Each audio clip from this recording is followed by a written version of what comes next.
Shalom. Let's bring our heart together to worship Jesus.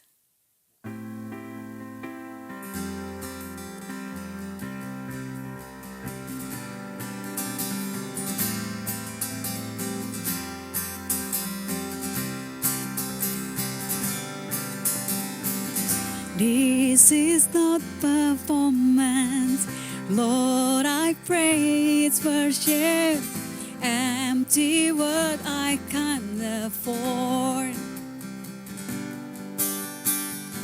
I'm not chasing feelings, that's not what I'm singing. You're the reason for my song. And I only wanna sing.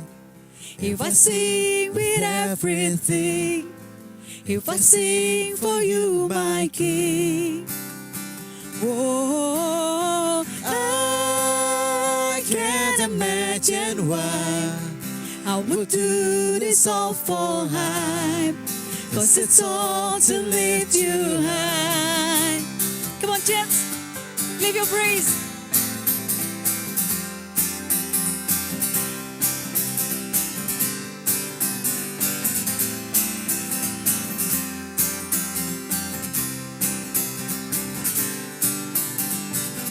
You don't want perfection, just my soul's attention. All I have is what I give. Singing loud. More than a song that lasts a moment, I live a life full of honest worship. See that I'm singing with purpose. All the praise, Lord, you deserve it now. I only wanna sing. If I sing with everything, if I sing for you, my King. Whoa, I can't imagine why I would do this all for high, 'cause it's all to lift you high.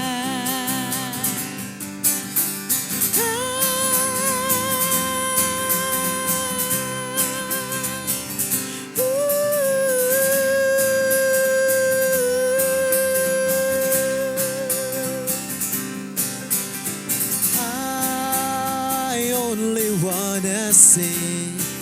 If I sing with everything, if I sing for you, my King. I can't imagine why I would do this all for high, 'cause it's all to lift you high. Amen, amen. God bless you all.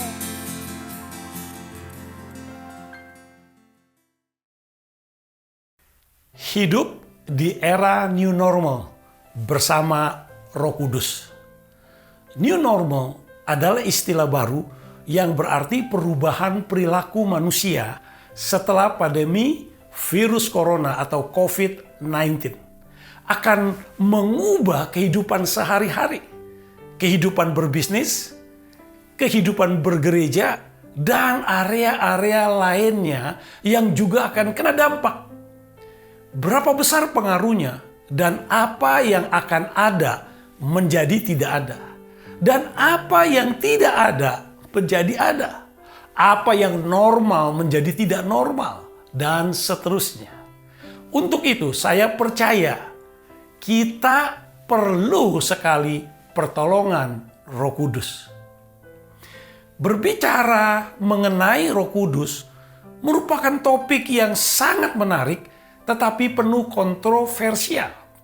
Suatu topik yang terus menjadi bahan perdebatan di berbagai kalangan, termasuk umat Kristen sendiri.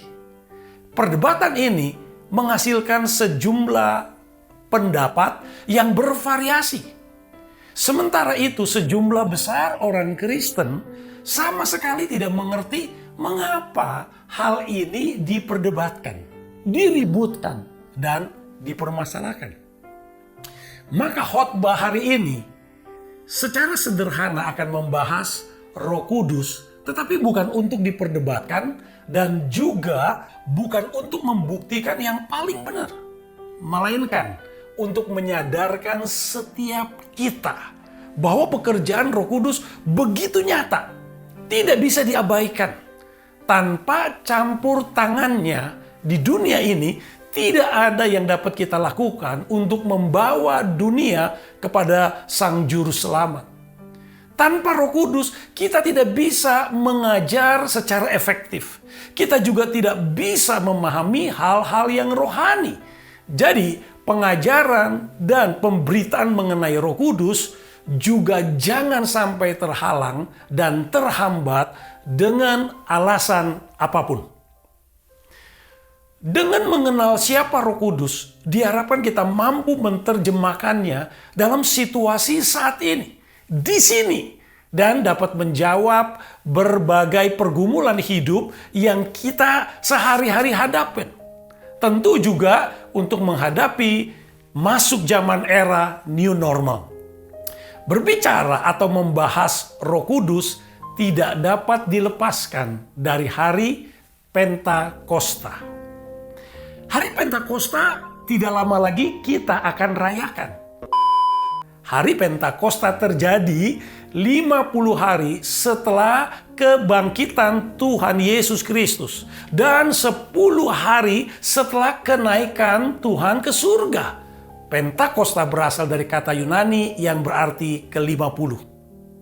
Kita sekarang membaca terlebih dahulu Kisah Rasul pasal 2 ayat yang ke-1.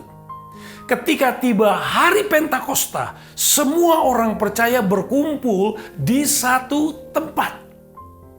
Ini adalah peristiwa di mana murid-murid berkumpul merayakan hari Pentakosta versi Perjanjian Lama. Ini merupakan hari raya terbesar kedua dalam tradisi Yahudi. Perayaannya adalah satu hari penuh pada akhir musim petik gandum. Dan merupakan saat bersuka cita dan syukur kepada Tuhan. Atau dikenal dengan nama Hari Raya 7 Minggu. Ulangan pasal 16 ayat 10. Dalam Perjanjian Baru dan oleh orang Kristen, merayakan hari Pentakosta dihubungkan dengan hari turunnya Roh Kudus. Dicatat dalam Kisah Rasul pasal 2 ayat 1 sampai 44. Di pasal ini menjelaskan setelah mendengar kesaksian Petrus tentang Yesus yang dibangkitkan Allah, ia adalah Tuhan dan Kristus, maka orang bertanya, apa yang harus kami lakukan? Jawab Rasul Petrus kepada mereka, bertobatlah dan hendaklah kamu masing-masing memberi dirimu dibaptis dalam nama Yesus Kristus untuk pengampunan dosamu. Maka kamu akan menerima karunia Roh Kudus.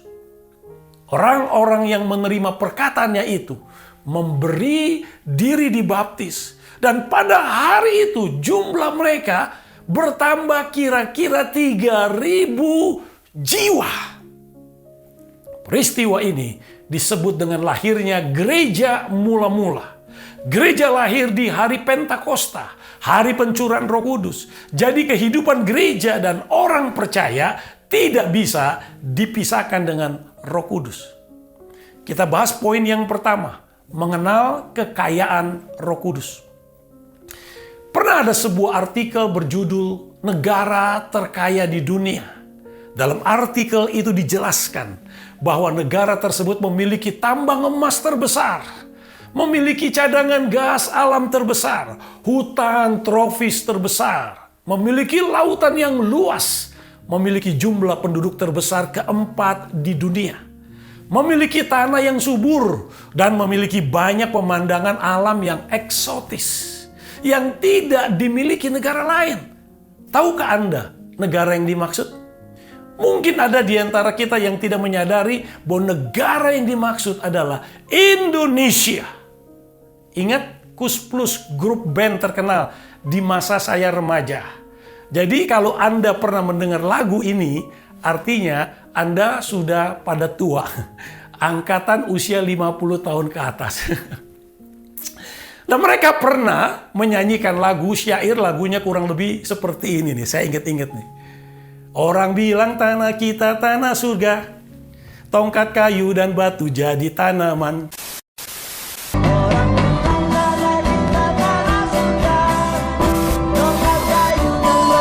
Nah, maksudnya begitu banyak potensi yang Tuhan sudah berikan kepada Indonesia.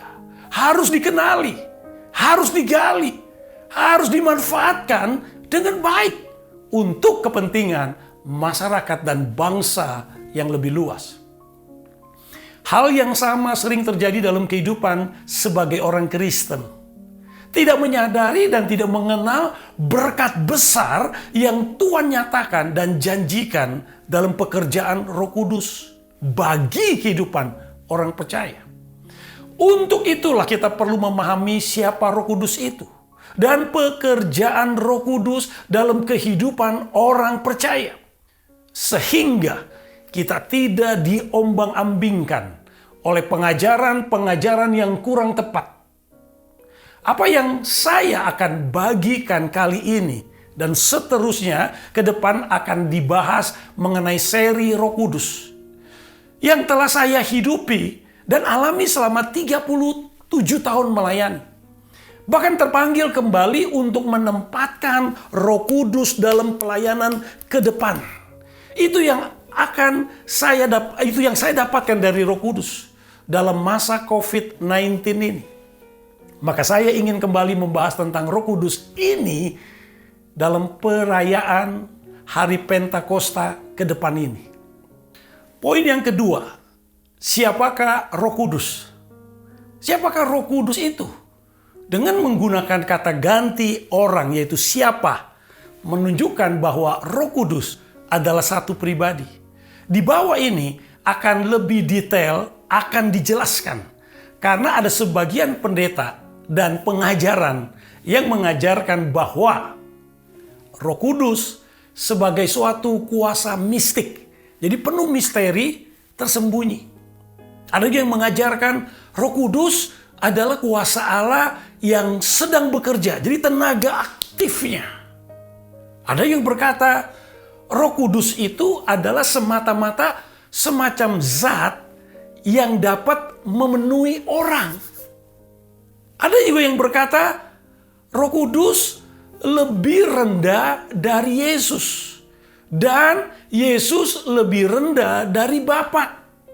Roh Kudus bukan Allah, tetapi Roh Kudus sebatas tenaga dan kuasa.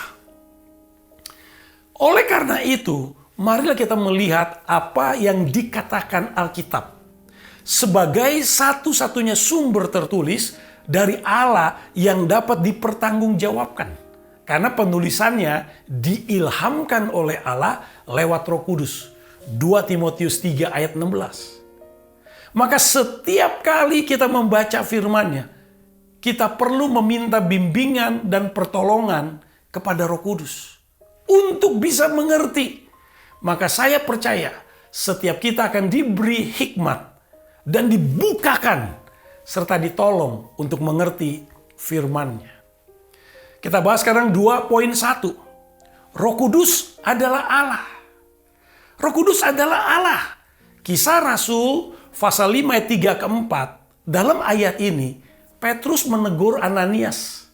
Karena mereka berdua mendustai Roh Kudus, itu di ayat ketiga. Dan mendustai Allah dicatat di ayat keempat. Kata Roh Kudus dan Allah saling bergantian dipakai. Sebab Ananias dan Safira hatinya dikuasai iblis. Berbohong dari hasil penjualan tanahnya. Tanahnya itu miliknya. Sesudah dijual, uangnya juga adalah miliknya. Sekarang yang menjadi masalah bukan jumlah uang yang diberikan kepada Rasul Petrus, tetapi berdustanya mereka terhadap hasil penjualan tanahnya. Nah, di sini kita belajar bahwa Tuhan lebih menghargai atau lebih fokus ke hati yang tulus dari sebuah pemberian persembahan. Bukan fokus ke jumlahnya besar atau kecil. Bukan menjadi masalah bagi Tuhan. Firman selalu mengajarkan memberi dengan sukacita.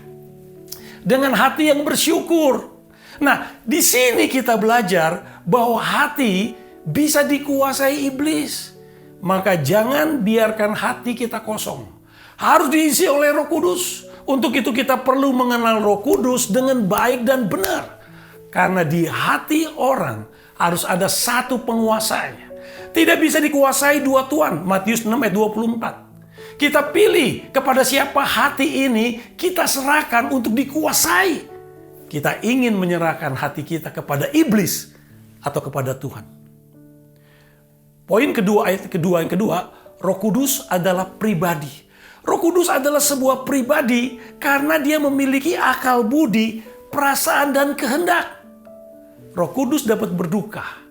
Maka firman berkata, dan janganlah kamu mendukakan Roh Kudus Allah yang telah memeteraikan kamu menjelang hari penyelamatan. Efesus 4 ayat yang ke-30. Jelas bahwa Roh Kudus bisa didukakan.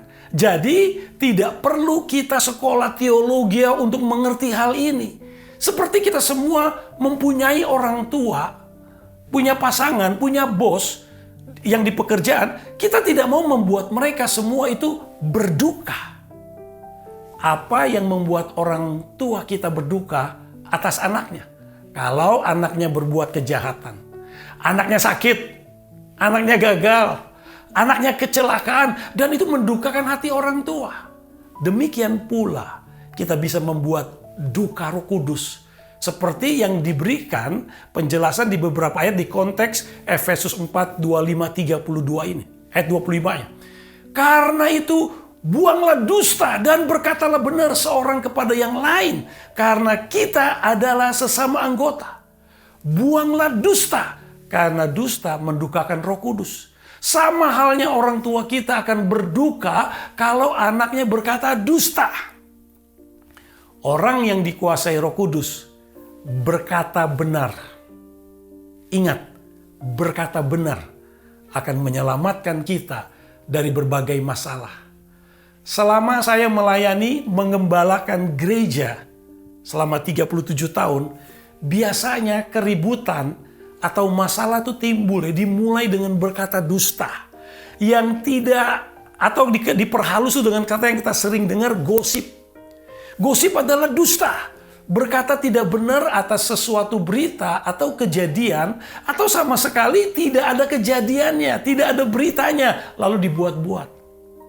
Ayo, kita belajar berkata benar. Di waktu yang benar. Di tempat yang benar. Dengan cara yang benar. Karena seringkali juga ada berita yang benar, kejadian yang benar, tapi cara penyampaiannya itu salah. Di waktu yang kurang tepat, di tempat yang tidak tepat, dan cara menyampaikannya salah, itu akan menjadi masalah. Karena itu, Roh Kudus suatu pribadi, maka waktu ingin menyampaikan kebenaran, kita perlu bimbingan dan pertolongan Roh Kudus. Ayat 26, apabila kamu menjadi marah, janganlah kamu berbuat dosa. Janganlah matahari terbenam sebelum padam amarahmu. Siapakah manusia di dunia ini yang tidak pernah marah? Semua orang pernah marah. Musa yang dikatakan sebagai orang yang sangat lembut hati. Lebih dari semua manusia yang hidup di atas muka bumi ini saja pernah sangat marah. Bilangan 12 ayat yang ketiga. Bilangan 20 ayat 9 sampai 13. Bahkan Tuhan Yesus pun pernah marah ketika bait suci dijadikan tempat berjual beli. Ia membalikan meja-meja penukar uang dan bangku-bangku pedagang merpati dan mengusir semua orang yang ada di halaman bait suci. Marah sebenarnya merupakan reaksi alamiah ketika kita melihat sebuah keadaan yang tidak sesuai dengan harapan.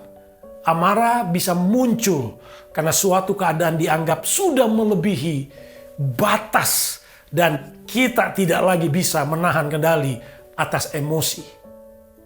Ingat, jangan pernah mengucapkan sesuatu yang akan Anda sesali di hari kemudian. maka benar-benar kita minta pertolongan Roh Kudus. Saya jujur, orang yang gampang marah karena ada keturunan marah di keluarga saya. Tetapi saya melihat pekerjaan Roh Kudus nyata menolong saya langkah demi langkah sampai sekarang. Terus harus minta pertolongannya dan saya merasakan hasilnya. Lalu bagaimana caranya atau praktisnya marah tetapi tidak berbuat dosa? Pertama, perhatikan motivasi. Marah yang baik didasari atas etikat untuk mengoreksi kesalahan. Jadi bukan asal marah dan marah tanpa sebab. Orang yang marah-marah tanpa sebab harus cari pertolongan ke konselor. Yang kedua, fokuslah pada mengoreksi perbuatan. Namun jangan menyerang pribadi. Ini harus diperhatikan, khususnya banyak ditemui suami istri waktu marah itu menyerang pribadi, membawa bentuk tubuh, keluarga asal, atau intimidasi lainnya. Yang ketiga, fokuslah pada mengoreksi kesalahan yang dilakukan sekarang. Jangan mengungkit-ungkit kesalahan itu masa lalu yang sudah selesai lagi. Seringkali kesalahan kecil berakhir fatal dan besar karena ditambah atau terungkitnya masalah lalu yang sudah selesai. Ini sangat merugikan dan tidak baik. Yang keempat, ingat pepatah Cina berkata, jika kamu sedang marah, berhitunglah ya hingga 10 sebelum engkau bicara. Jika engkau sangat-sangat marah, berhitunglah hingga 100. 1, 2, 3, 4. Nah, jadi bagi kita yang memiliki riwayat keluarga pemarah, gampang marah, atau orang bilang sumbu pendek gitu ya, benar-benar kita membutuhkan pertolongan Roh Kudus. Ikuti seri pelajaran Roh Kudus dalam minggu-minggu depan ini menjelang hari Pentakosta. Ayat ke-27. Dan janganlah beri kesempatan kepada iblis. Lebih fatal lagi, marah yang tidak terkendali dapat memberi kesempatan kepada iblis. Nah, apa sih pekerjaan iblis itu? Tuhan Yesus katakan di Yohanes pasal 10 ayat yang ke-10, pencuri datang hanya untuk mencuri, membunuh, dan membinasakan. Tapi aku datang supaya mereka mempunyai hidup dan mempunyainya dalam segala kelimpahan. Kesempatan itu akan selalu dicari oleh iblis. Ia akan mencuri damai sejahtera, mencuri perdamaian itu sendiri. Sehingga marah yang tidak terkendali seperti tidak bisa dihentikan, tidak bisa diselesaikan, tidak bisa melihat jalan keluar, yang ada kebencian, dendam, dan amarah yang mencapai puncaknya dan harus diselesaikan dengan cara membunuh. Bukankah sudah banyak kesaksian, kisah nyata bahwa amarah dapat diakhiri oleh pembunuhan? Bukankah itu menyedihkan? Ingat tujuan iblis, tetapi sebaliknya Tuhan mempunyai tujuan lain supaya kita mempunyai dalam segala kelimpahan. Kelimpahan dalam mengampuni, kelimpahan dalam mencari damai, dalam bersyukur, dalam menguasai diri, dan sebagainya yang mendatangkan kebaikan. Jadi, waktu kita marah, jangan beri kesempatan kepada iblis, tetapi berilah kesempatan kepada Roh Kudus untuk mengendalikan dan mencari jalan keluar yang terbaik. Ayat 28. Orang yang mencuri, janganlah ia mencuri lagi, tetapi baiklah ia bekerja keras dan melakukan pekerjaan yang baik dengan tangannya sendiri, supaya ia dapat membagikan sesuatu kepada orang yang berkekurangan. Kita bisa mendukakan Roh Kudus dengan mencuri. Yang menjadi pertanyaan, kenapa orang mencuri? Ada beberapa alasan orang mencuri. Yang pertama, kebutuhan hidup yang mendesak dan tidak mampu memenuhinya dengan penghasilan yang ia miliki, atau bahkan ia tidak memiliki penghasilan. Jadi ia mencuri karena miskin atau kekurangan, dalam arti kata lain kepepet. Yang kedua, nafsu untuk memiliki yang lebih banyak, merasa terus-menerus tidak cukup. Padahal sebenarnya ia sudah memiliki penghasilan yang cukup. Ini dikarenakan serakah. Tidak pernah merasa cukup. Contoh pencuri seperti ini adalah koruptor. Jadi ia mencuri karena tidak bersyukur dan hidup serakah. Walau ada motivasi lain orang mencuri, bisa saja karena sakit jiwa yang disebut kleptomania. Kalau tidak mencuri, merasa tidak enak. Atau ada orang mencuri karena dipaksa oleh kekuatan jahat lainnya. Seperti keluarganya disandera dan untuk membebaskannya harus orang itu mencuri. Tentu itu sesuatu hal yang lain juga. Dalam konteks ayat ini lebih menekankan jangan mencuri, yaitu nomor 1 yaitu karena kekurangan, atau nomor 2 karena serakah. Melainkan kalau kita perlu, kita harus bekerja keras untuk memenuhi kebutuhan hidup. Bahkan sampai kelebihan sehingga bisa membagi kepada yang kekurangan. Saya percaya lewat ayat ini kita semua orang percaya diajak bersama Roh Kudus untuk memiliki target soal keuangan, jangan sampai kekurangan, melainkan berkelebihan atau berkelimpahan sehingga kita bisa membagi kepada yang kekurangan itu. Sebaliknya, kalau Roh Kudus mengizinkan kita hidup kekurangan dan percaya akan ada orang yang berkelebihan membantu yang kekurangan. Makanya baik yang kekurangan dan kelebihan, selama kita berada dalam kendali Roh Kudus atau hidup bersama Roh Kudus, ada kekuatan dan ada jalan keluar. Ayat 29. Janganlah ada perkataan kotor keluar dari mulutmu, tetapi pakailah perkataan yang baik untuk membangun di mana perlu, supaya mereka yang mendengarnya beroleh kasih karunia. Di sini secara gamblang dijelaskan, hal yang membuat Roh Kudus berduka ialah perkataan kotor yang keluar dari mulut. Ingat, fungsi utama mulut menjadi jalan masuknya makanan dan minuman ke dalam tubuh agar tubuh sehat dan kuat. Makan dan minum dilakukan setiap hari sesuai kebutuhan. Selain itu, mulut pun berfungsi utama dalam berbicara. Berbicara di mana saja, kapan saja, dan dengan siapa saja. Berbicara menjadi alat komunikasi antara manusia dan alat pergaulan sehari-hari sebagai makhluk sosial. Mulut yang dipakai untuk berbicara berkaitan erat dengan hati dan pikiran. Luapan dari hati dan pikiran ini itu keluar berupa ucapan atau perkataan. Roh Kudus menghendaki kita mengeluarkan kata-kata yang membangun dan yang mendengarkannya itu beroleh kasih karunia. Maka orang yang hidupnya dipenuhi oleh Roh Kudus, perkataannya akan berbeda. Maka saya juga percaya orang yang penuh Roh Kudus salah satunya dijamah lidahnya. Atau sering dikenal dengan kata speaking in tongues.